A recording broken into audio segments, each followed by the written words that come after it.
Chicago environmentalists had reason to celebrate when city officials announced that McCormick Place was out of the running as a potential casino site. They say the site could have been disastrous for wildlife and Chicago's crown jewel, the lakefront. But now some say they're worried about the remaining three options, two of which are located along the Chicago River. WTTW News reporter Patty Wetley joins us now with more.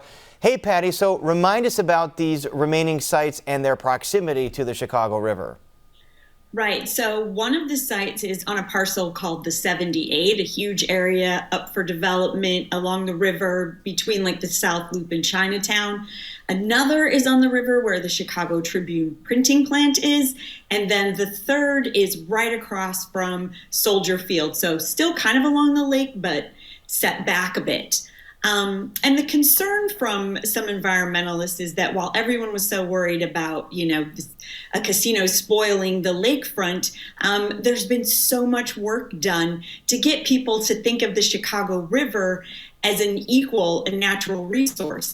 Fish are back. We've talked about otters coming back. And to have these developments like concrete right up to the lip doesn't really promote the kind of sustainability and natural aesthetic that people have been working so hard for decades, to say nothing of the dangers that these casinos could pose to birds, same as some of the proposals sites that would have been along the lakefront. And Patty, is there any assurances from the city that they're going to address some of these concerns for two of those three locations, should one of them along the river be picked?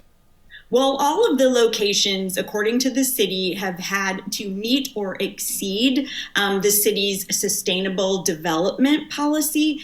But what environmentalists say is that that policy offers developers a buffet of options to choose from, which might not be the right mix for those sites, especially when it comes to birds. So we're just going to have to see how much input people can still have on these developments, or is the track just moving way too fast for any other substantial changes to be made to these designs? All right, one more consideration among many as this city council committee and the mayor go forward picking a winner out of the final three. All right, Patty, thank you so much.